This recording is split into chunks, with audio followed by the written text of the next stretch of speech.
All right, what's up, folks? Welcome back to the Occupy Fantasy YouTube channel.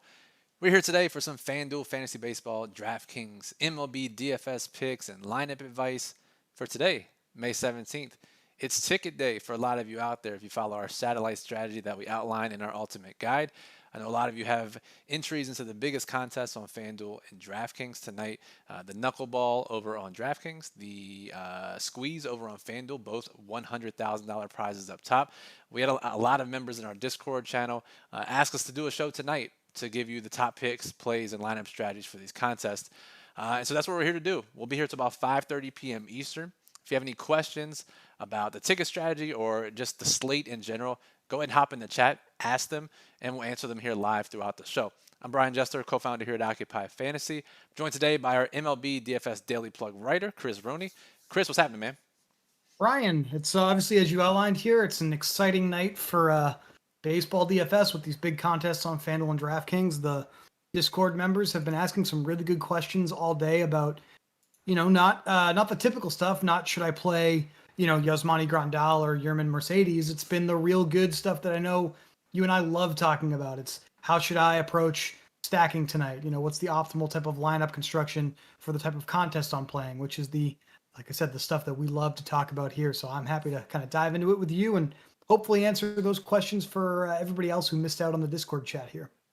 Absolutely. So just real quick, if you're listening to this now, you're not a member of our Discord channel, just go ahead and click the join button right below this video. That'll get you access. OccupyFantasy.com/Discord. You can chat it up with us, other Occupy staff, and other OccupyFantasy.com members. So Chris, how many tickets do you have tonight? Were you trying to get tickets for these two contests?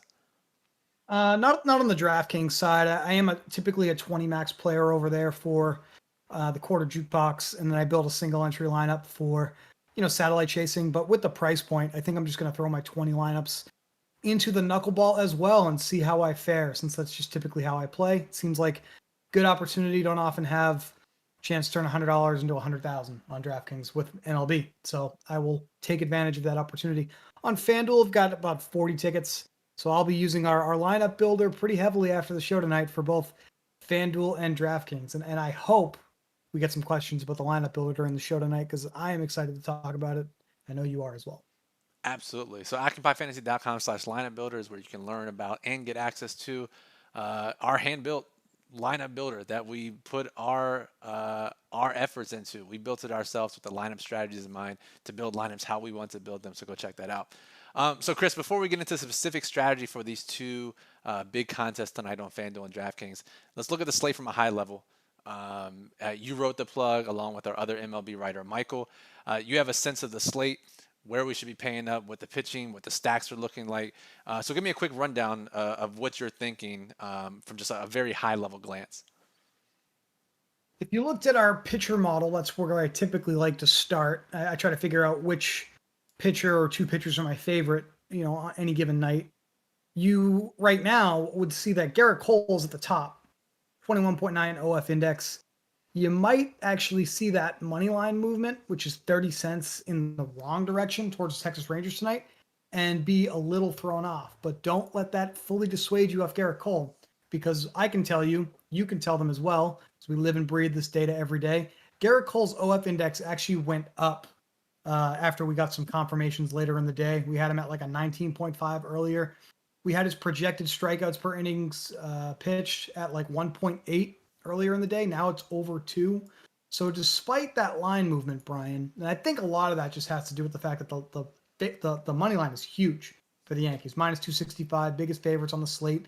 That was, I think, over 300 earlier. So you know how that goes. People kind of log on to their sports book and they go, well, I think I'm going to take the Rangers tonight. They've got some power. They can hit some home runs. And I think this line is just wrong. That's what that money line movement reflects here. I still think Garrett Cole is the guy to staple into the top of your lineups tonight. I would use him heavily on FanDuel. I would use him maybe almost exclusively on FanDuel if possible. On DraftKings, I would use him heavily. But we've got some other aces tonight that actually complicate some things. Obviously, Darvish with the Padres, Walker Buehler with the Dodgers, big favorites as well.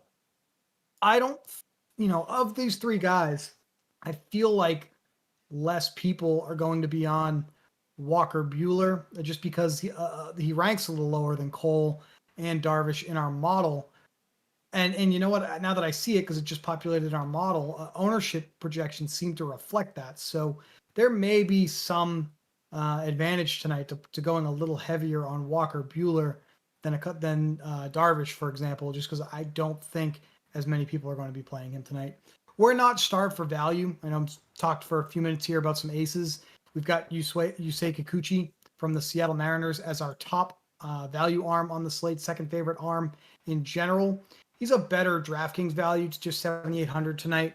9,000 on FanDuel makes his price a little more competitive, and I would almost rather try to find my way up to Bueller, who's only $900 more over on FanDuel, despite the ranking just feels a little safer. Or playing Max Fried here for the Atlanta Braves, who is a decent money line favorite, has line movement in his favor, has a slightly better StatCast picture, if you will, than Kikuchi as well. So I really think Fried is as far down as I would go in our model here with pitchers. I know I've kind of talked about this for a few minutes here. I'm sure we have some questions about pitching, but I hope that gives a general sense for what I think about pitching. Our other writer, Michael, actually does a really good job writing about the pitchers. So he kind of breathes this a little more than I do throughout the day. I focus more on our stacks and the hitters that we're going to bring to you all every single slate. But it does look like Michael, if you're kind of scrolling down, looking at our plug, kind of agrees. He's on Garrett Cole. He's on Yu Darvish, Bueller, and Kikuchi tonight. So those are the main four. I would mix in a little bit of Max Fried as well with the Braves. Absolutely. So good rundown there, Chris, for the pitching tonight. Really clear picture. And if you've joined our show before, if you've listened to us on Discord, if you read the plug, we harp on how projectable the position is. Like, because pitchers are throwing 100 pitches per game, 90 pitches, it's much more easier to project their range of outcomes than it is for a hitter who could go 0 for 4 or hit a couple home runs. And so when we say this, it means we have a lot of confidence in our pitcher projections, and you can use, if you're playing multiple lineups, you can really narrow down the number of pitchers that you use. So Jake, our UFC DFS writer, who had a great weekend this past week, he's in the chat. I assume he has some tickets, and he's asking, how many pitchers are you using in a 20 max player pool? So if you're in a Discord, we talked about this in the MLB channel a little bit today. So Chris, whether it's you have tickets tonight, whether it's this general strategy or this specific slate, how many pitchers are you using typically on FanDuel and on DraftKings in your 20 max allocation? Mainly play on DraftKings. Going to tell myself a little bit here, but I try to, like, on the upper limit, use no more than like 4 or 5 pitchers. Tonight, I know, Brian, you and I were talking before the show. I might limit myself to Garrett Cole, Walker Bueller, Max Fried, and Darvish there. I may exclude Kikuchi entirely, and that is only because I'm playing these super high risk tournaments where we are actually very, very optimistic about Kikuchi's opponents tonight as far as a lineup is concerned, the Detroit Tigers. So I guess I'm just kind of making that decision for myself here, going all in on the one side and potentially excluding Kikuchi tonight. Want to be clear, we like Kikuchi tonight. We just also like the Tigers. And when you're building lineups, you certainly don't want to build them where they face each other. So I'm just kind of getting ahead of that and simplifying my process a little bit tonight. In general, just to get back to your question, Jake, I think 3 to 4 is probably the best way to do it. It's going to depend on the options. Some nights we'll have. I want to go back to a couple nights ago where we had a clear mispricing. We had like a min price pitcher on DraftKings as one of our options. It was certainly kind of viable to just kind of lock that guy in and then key around him. So you can actually sometimes get away with like 2 or 3 pitchers, but most of the time it's going to be like 3 or 4, maybe 5 pitchers depending on the slate. Yeah, on DraftKings, you're just going to rotate those 3 or 4 guys because they are projectable, and you don't want to spread yourself too thin. And then on FanDuel, you can get away with 1 to 2 pitchers just because there's only 1 pitching slot. So keep that in mind. And Chris kind of hinted at it, but if you have tickets tonight, and the reason we advocated in the Discord this morning for narrowing down your player pool even further, even more than normal tonight, is because of how top heavy the payouts are. On FanDuel, the entry fee is $4, but the min cash is just $5. You profit $1 if you beat 80% of the field. 10th place is like, what is it, 2% of first place, maybe less. Similar top-heavy payout structures on DraftKings. So as a result, I mean, we have to try to get to the top here. Unless you got these tickets for incredibly cheap and a min cash boost your bankroll significantly, you really have to play for these top outcomes. And what you have to do in order to get that is to really narrow down your player pool, narrow down your stacks, narrow down your pitchers. Hope that they hit and go off, and then you have the right combination around them. So hope that helps. See, we got Totally Not the FBI in the chat. What's going on? See Nasty, Brendan. So good stuff, guys. Let's see here. So let's transition the stacks a little bit. And keeping that same idea in mind, Chris, limiting our stacks. And normally we try to limit our stacks anyways, right? You're playing 20, 150 lineups. We talk about try to limit ourselves to 4 stacks. If you're playing 20 or less tonight, maybe that's less. But which stacks are you looking at tonight, and how many are you looking to include on FanDuel and DraftKings in your ticket allocation in your 20 max pool? Sure. So just again as a reminder, the OF index column, for our top stacks that you see here in our stack model, if you're on that page, is the sum of all of the OF index rankings that we have for the hitters in a starting lineup. If it's over 50 for a team score, that's typically what we view as elite. We only have 2 options that meet that threshold tonight: the Chicago White Sox and the New York Yankees. They've flip-flopped a little bit today because there's been some changes in the projected lineups. I think it's safe to say that regardless of who's number 1 and who's number 2, you should firmly have the White Sox and the Yankees in your allocations tonight as some of your top primary stacks.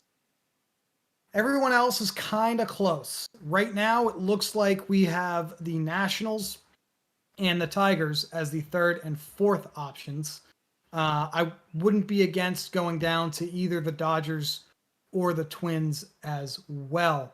The other way that I like to look at this, and it's based off of some of the performance we've seen that has been very successful so far, where's the field going to be tonight? And so you can see over on the right-hand side of the screen here, we actually have the combined ownership projection for each lineup on FanDuel and DraftKings. I kind of like a little bit tonight, Brian, that we are not anticipating much exposure at all by the field to the Los Angeles Dodgers here. That is kind of within the last few minutes here started to jump out at me. So before we went live, the Dodgers were one of our top 4 stacks. They actually are written up in the plug right now. It looks like a confirmed Nationals lineup has bumped them to the 5th spot, but I'm still somewhat intrigued by the fact that we have them as a top 5 stack by OF Index, which has been our highest performing metric for hitters so far on the season as far as forecasting actual production on the upcoming slate. Combined with the field not being on the spot, seems like a good spot to me in a tournament. Absolutely. Plus, who doesn't like refreshing their phone in bed until 1 a.m. hoping that your final stat gets you to the top of a leaderboard? I know I've been there many times before. And at 11% ownership, projected, and even if they come in a little higher, looks like they're going overlooked tonight. And you shouldn't have much resistance. If they start going off, your lineup should start moving to the top of the leaderboard. So good stuff there, Chris. T Nasty has a question. I think this is a very good question. Like we see here, we see Detroit, the Dodgers, Washington, and Minnesota, basically with the same OF index stacked together. So he said, if we're looking at stacks that have similar OF index scores and totals, what do you use as a tiebreaker? Do we look at lower owned teams? And yeah, I think that's one way to do it. Like Chris just pointed out, with the Dodgers being the lowest owned of that group. Chris, the other way I like to look at it is, what is Vegas telling us? Do any of these teams have significant team total increases? That's given us another bump. And sometimes I'll even drop a little further down the OF index list if I see a team total increase with lower ownership. Yeah, so tonight, Brian, I'm glad you kind of teed that up here. The Minnesota Twins do look kind of interesting, right? They're close to one of our top stacks already as it is, and they have seen their team total increase by over a run. Now, I guess maybe you can tell me kind of how you feel about this. If you sort that table just by the team total movement, you're going to see the Atlanta Braves are at the top there, but I'm pretty sure we have them as our stone worst OF index stack tonight. And just I'm a pretty big trust the model guy. It's been good to me. I know it's been good to you. Even with that increase, I don't know if I can get on board with the Atlanta Braves tonight. Yeah, I'm usually mostly utilizing the team total move section just to break ties. And as we point out in the plug, team total move is one of the worst indicator, or team total period is one of the worst indicators of fantasy success. Even though that really drives ownership. So anytime we can get a difference in OF index and team total, it's generally a good thing for tournaments. Yep. So yeah, I'm with you, Chris. I'll probably not be dropping down to the worst stack in our model. So. Um, all right, some other questions here. Brendan's asking, what do you guys think of Casey Mize tonight? I know, Chris, you mentioned him to me in our staff chat earlier today. I'm going to bring up the pitching model. But Casey Mize against the Mariners, plus 155 underdog. Any thoughts on him? He's an interesting top prospect for the Tigers, and neither the Mariners or the Tigers are very good this year. Just kind of looking at it from a high level 2021 baseball. The Seattle Mariners have lowest batting average in all of Major League Baseball as a team right now, just hitting 188, which is not good. They strike out, they're in the top 5 in terms of strikeouts per plate appearance. The issue with Mize is he's not really getting the strikeouts. I think we have him projected for about zero point 0.8. If you kind of look at what I like to use, kind of the Fangraphs projections over on fangraphs.com, they're usually pretty good. Even they're not super optimistic. They have, his rest of season K9 at 7.3, which comes out to about what we have projected in the model tonight. So, with pitchers, if we're kind of going off the beaten path here, so to speak, with our rankings, I at least like the idea of pitchers having strikeout upside. All the indicators here to me, Brian, are telling us that if Mize is going to have a really high strikeout performance, it's going to be like a super outlier that we can't reliably kind of count on that tonight. And with his pricing, I believe he's a very nice $6,900 on DraftKings, $7,000 on FanDuel. There are other options in that neighborhood that we like significantly better. So I think long term, I'm interested to see what happens with Casey Mize's career. I think I'm off of him tonight. Yeah, and that's the thing too, right? If we have options that are higher, I have no problem. I mean, there's no reason to drop down. There are certainly times, and it definitely feels uncomfortable, where the top 7, 8 guys in the model are 8,000 or higher, and some lineups you're like, shit, I need a $6,000 pitcher, a $5,500 pitcher, and I'll drop down the model to find a guy who gives me some reason to play him. But like you said, there's other guys in that range that we probably Mhm. don't have to drop down to tonight, and just reinforcing your statement that we don't need to look for outliers at pitching. I mean, if I play the $250 four max on DraftKings pretty much every night. Sometimes it's a $150 three max, and I have no problem playing pitchers that are going to be 50, 60, 70% owned there. They're very projectable. I'll get my differentiation in our stacks and my one-offs, and that's all the uniqueness you Mhm. need in MLB DFS. So Chris, I think it's a nice transition as we hit the halfway point of the show. We'll be here till about 5:30 p.m. Eastern. If you like what you see so far, make sure you click the subscribe button below the video here to get notified whenever we go live or upload any new videos to YouTube. Give us a thumbs up. Lets us know that we should continue to make these types of MLB DFS live streams. Just helps us out. So give us a thumbs up. And Chris, as we talk about stacks, as we talk about these big tournaments tonight that people have tickets to, a big area of discussion in our Discord today was about lineup construction. Now we talk about if you're optimally playing MLB DFS with the proper contest selection, you're playing smaller GPPs, you're playing 100 player leagues, and in those cases, we just want to stack as much as we can. It gives much correlation. 5-3 stacks on DraftKings, 4-4 stacks on FanDuel. That's enough to get us to the top of leaderboards. However, when we have 8, 9, 10 plus games and we're competing against 70,000 plus people in an era of baseball where there's tons of home runs, talk to me about why we're not going to stack as much with our secondary stacks tonight and what we should be looking for in our lineup constructions for these big, massive GPPs.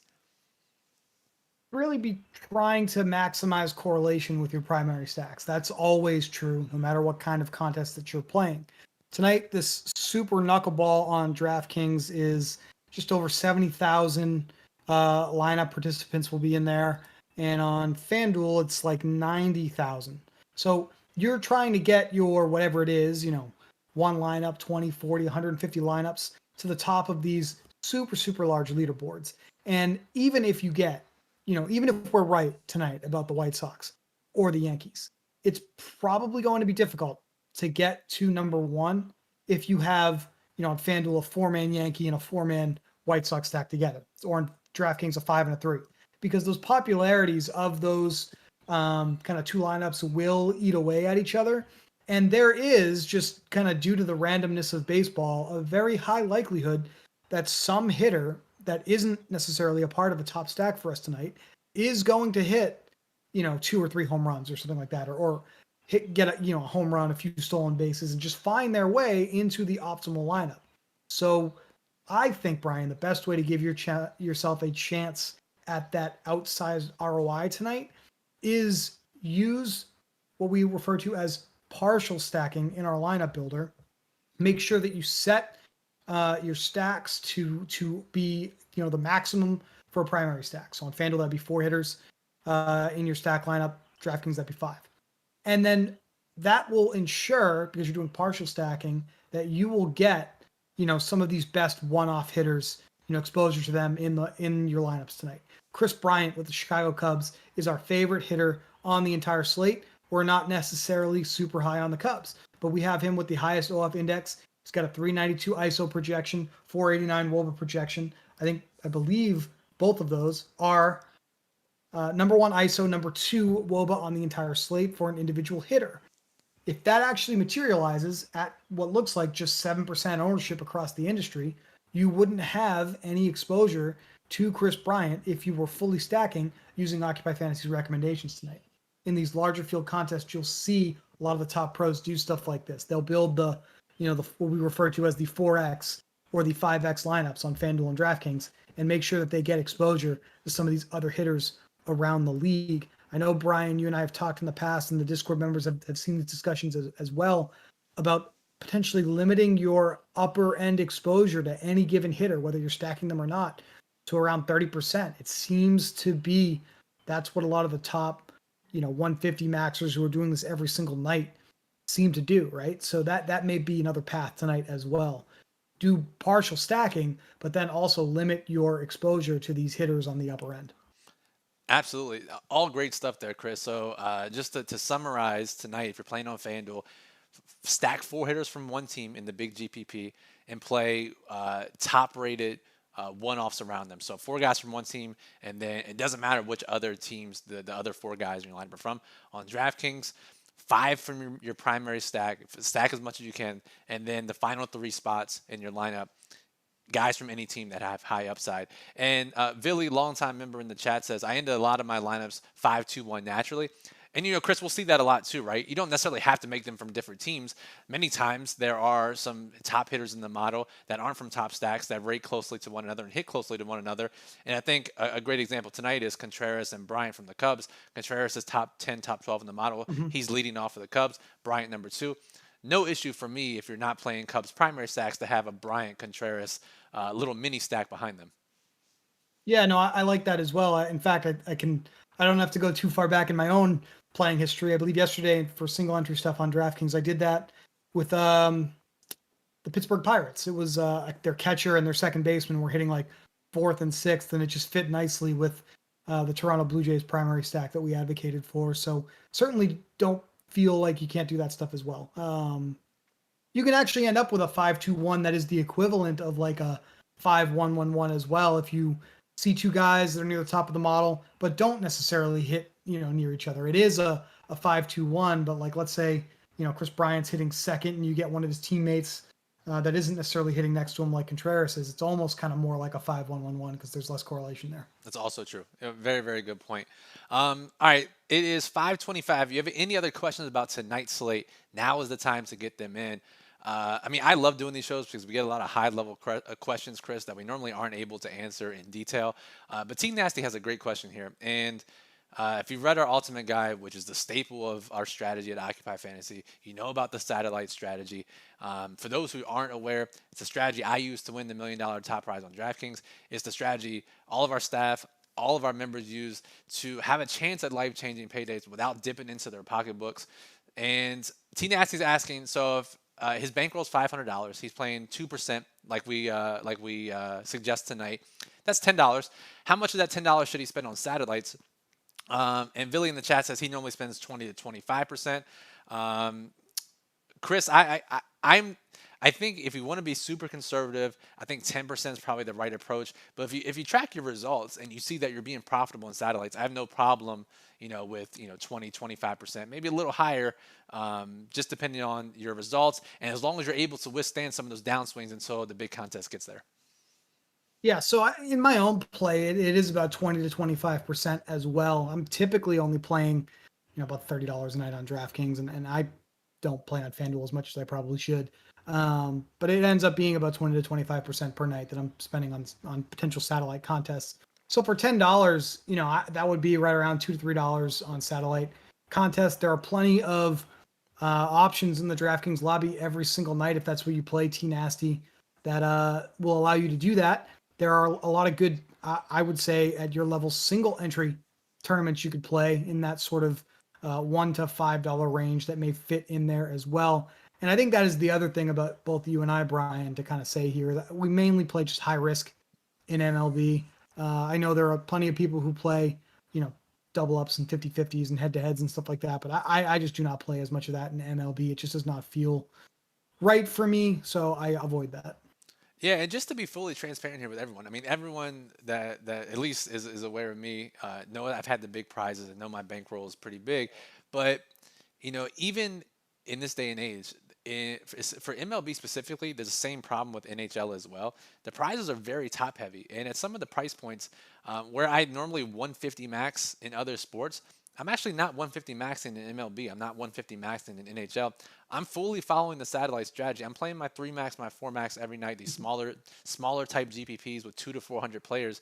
And really my focus this season, and I'm really trying to tighten my contest selection as we all should be, and monitoring that every single year and every season.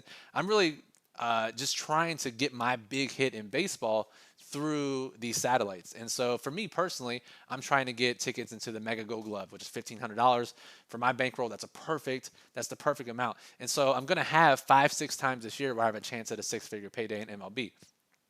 Whereas if I was trying to play it every single night, the big GPP, my bankroll would be drained. And just because I'm in a big bankroll tier doesn't mean that this can't be applied elsewhere. So if you're in a smaller bankroll tier, you still shouldn't be playing these massive GPPs. You should be playing these tickets, Chris, for the immaculate inning, the Right. $8, the $12, whatever it may be. No, absolutely, and that's what I do. I like chasing this immaculate inning contest. Didn't go so well this month. Hopefully, next month goes better for me. We also have. I know it's only a couple of days away now, but there are satellites into the PGA Millionaire Maker on Thursday this week. So that is certainly another one. I think at smaller bankroll tiers that obviously, if you get a couple of tickets into that $20 Millionaire Maker, you do have a chance at an outsized return there as well. And I know that. I guess a little bit of a segue here for you. Didn't plan on doing this on purpose. There's plenty of Occupy Fantasy Golf content coming out in the next couple days that will help you with that as well. Absolutely. So this is another reason to just click subscribe to our YouTube channel to get notified when we upload videos or go live. Tomorrow we are doing an interview with Jeff Sherman, head odds maker of the Superbook out in Las Vegas, to get his behind the counter look at the PGA Championship and where sharp bettors are betting, what his industry experience is telling him for this particular event. Wednesday night, our PGA golf writer Nir Amata, writer of the PGA Daily Plug, will be live with us on a live stream Wednesday night to take your questions. And then, of course, the PGA Plug will be up, and the PGA Model is already up at OccupyFantasy.com. All right, final question here is from Jake. Do you prioritize a position like outfield, for example, in the utility spot on FanDuel? Chris, I don't think it really matters too much. We're really just looking to get the highest upside players in there, regardless of position. No, and I would, I guess, condition yourself to maybe think about that spot a little bit, almost kind of like, if you play season long fantasy football as like a flex spot, just try and get like a hitter with one of the later start times in there, if it makes sense for your lineup or for your stack or something like that. If you like 2 second basemen tonight, just make sure the one that has the later start time is in there in case something weird happens. I wouldn't prioritize a specific position. I would just try to play the best lineup possible, which is what we're all doing. Absolutely. So that'll do it for the show. It's 5:30. Time flew by here, but a lot of good discussion. I know a lot of you have tickets out there tonight, so good luck to all of you. I know if one of us don't take it down, please, it would be fantastic if one of our viewers here, one of our Discord members or OccupyFantasy.com members, took down one of these big, massive GPPs. We hope for you. We'll be sweating out on the Discord if that's the case. You can follow us on Twitter at OccupyFantasy. You can follow Chris at CDR02989. I know football season is right around the corner, and Chris is already tweeting out some stuff for football. So if you're interested in that, go check him out. You can follow me at BrianJesterFF. And one final request, click subscribe, get notified when we go live. Give us a thumbs up if you like the content. That'll let us know to continue to make more. And this Discord channel we keep talking about, you can just click join right below the video here on YouTube to get access to our Discord channel. So that'll do it. We'll be back Wednesday night with PGA, back on Saturday with UFC for live streams, and then look out for the Jeff Sherman interview dropping tomorrow here on YouTube. For Chris, I'm Brian. Appreciate everyone listening. Good luck tonight, and we'll talk to you soon.